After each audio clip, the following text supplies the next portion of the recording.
near me.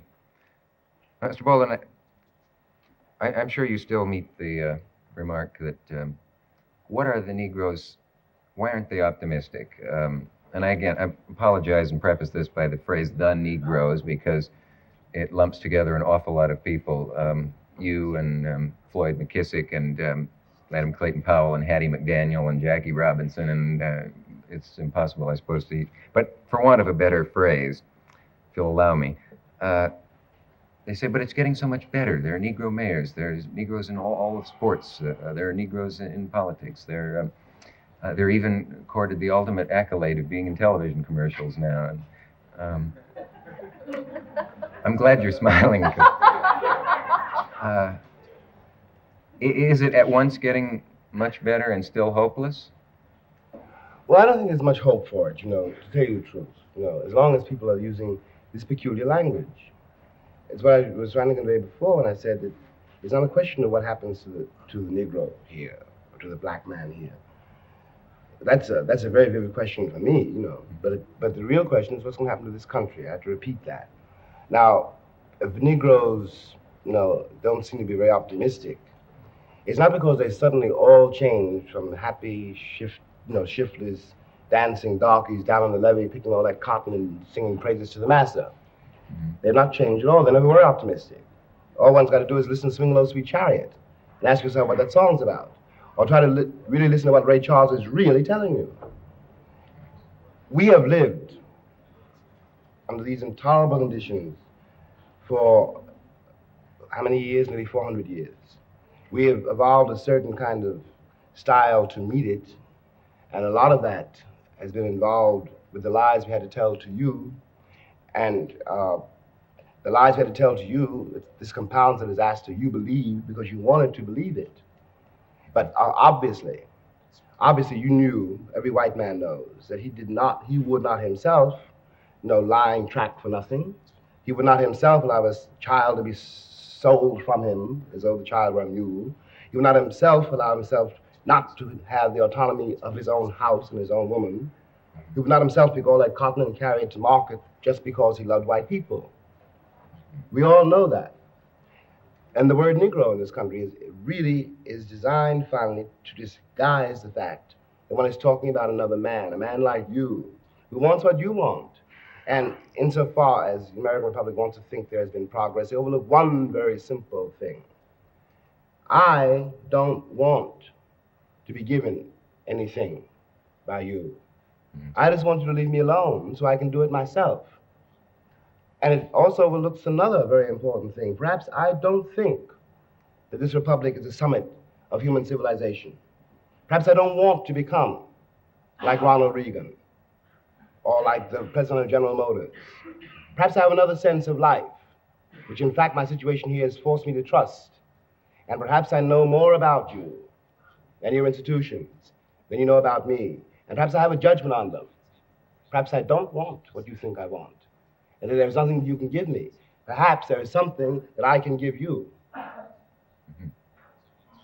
Where do you stand in relation to the Negro figures in the media we see who frighten us the most?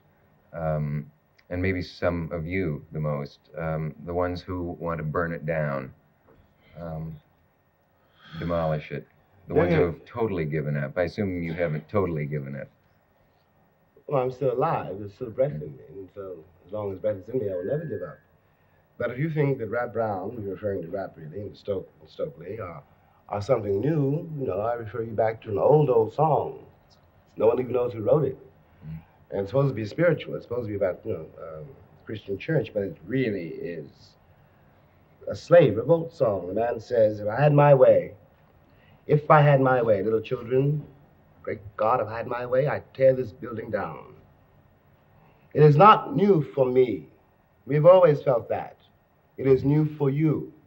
And if we were white, if we were Irish, if we were Jewish, if we were Poles, if we had, in fact, in your mind, a frame of reference, our heroes would be your heroes too. Nat Turner would be a hero for you instead of a threat. Malcolm X might still be alive. It is that you can face in some ways. The discontent of white people, when they rise, they are heroes. And everyone is very proud of brave little Israel, a state against which I have nothing. I don't want to be misinterpreted. I'm not an anti-Semite. But when the Israelis pick up guns, or the Poles, or the Irish, or any white man in the world says, "Give me liberty or give me death," the entire white world applauds. When a black man says exactly the same thing, word for word, he is judged a criminal and treated like one, and everything possible is done to make an example of this bad nigger so there won't be any more like him. Now, you can do this if you like, until your party is over. But I know, after all, who my heroes are. And George Washington is not one of my heroes, for example. Neither is Booker T. Washington. What the American public has always tried to do is to accommodate me into a system which is always meant my death. They want me to become an accomplice to my own murder. That is what you really mean by integration. That's impressive. I don't understand it. That last sentence. Stokely Carmichael says, and he's quite right, that integration is a euphemism for white supremacy. The truth is that we have been integrated here since we got here. That is not what the battle is at all. If Negroes in this country arrange from every color under heaven, from yours to mine, to people even blacker than me, that gives away the history and tells us what happened. Or as an old black woman once put it to me, to sum it up, she said, "White people don't hate black people. If they did, we'd all be black." That's something you got to face. You, the American Republic. We are your brothers, and your disowned brothers and sons and sisters and daughters. You got to face that. There's a sense in which I don't think you answered my question, and we No will doubt. be back in a moment. Stay with us. Mr. Baldwin, I guess what I meant by not answering my question was this. You get a kind of simple idea of what Stokely Carmichael and H. Rap Brown mean, and it's maybe because we may not read their words in complete form, but we see them for a minute on the news, and they're yelling, "Get guns, burn," so forth. And all I was asking really was, are you more moderate than that in your present mood? And are they saying too much? Are they over making a point? Well, the point that they're trying to make cannot be overstated. I'm much older than Rap, and I'm much older than Stokely. And to that extent, I can be called more moderate, I suppose. But on the other hand, the difficulty here is this. I can't, and Martin Luther King said this too in another way, I can't really ask a black boy younger than, let's say, 20 years old, all right? 17 years old, 25 years old. There are two things I can't ask him to do. I can't ask him to allow himself to live on the terms bequeathed him by the American white people of this country. I cannot ask him to allow the forces which rule this country to emasculate him. I cannot do that. I won't do that. I don't, on the other hand, will not either, counsel a generation, to go out into the streets to die.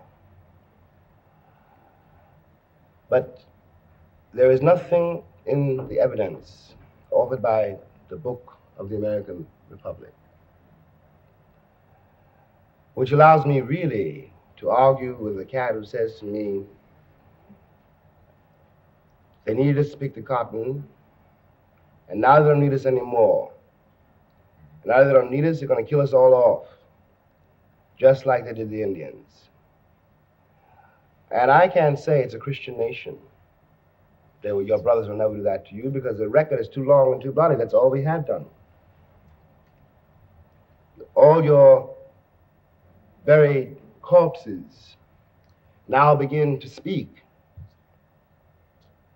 I can't depend on the American moral credit to save some of the people whom I love, because you don't have that moral credit. You know, you told yourself, yourselves, and us for all these years nothing but lies. Now, I want you to understand something. I'm not interested in making an accusation. I'm not even talking about the past. I'm talking about the present. This is not an accusation. It is a plea for the life of this country.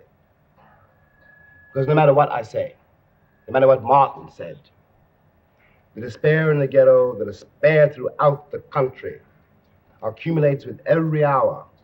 And people grow up much faster than you think they do. People are uptight about Stokely now because he said black power. No one is concerned about white power, which is now wiping out Southeast Asia. No one's concerned about the white power, which keeps my children in the ghetto, which does not educate my children, except to become inferiors. This is power. And when the Republic reacts as it did to the linking of the two words, power and black, it is a confession of what the country has done with its power.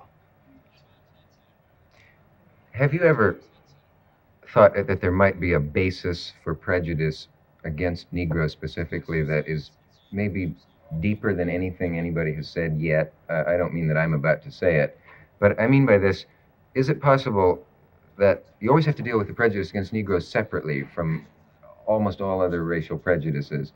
And has anyone ever offered a theory that it's something unrational, something sub-rational, some almost tribal, irreducible fear of the color black or something that may put that kind of prejudice into another category? A great many people have suggested that. But I'm not sure that I entirely buy that. I'm not, I was lucky enough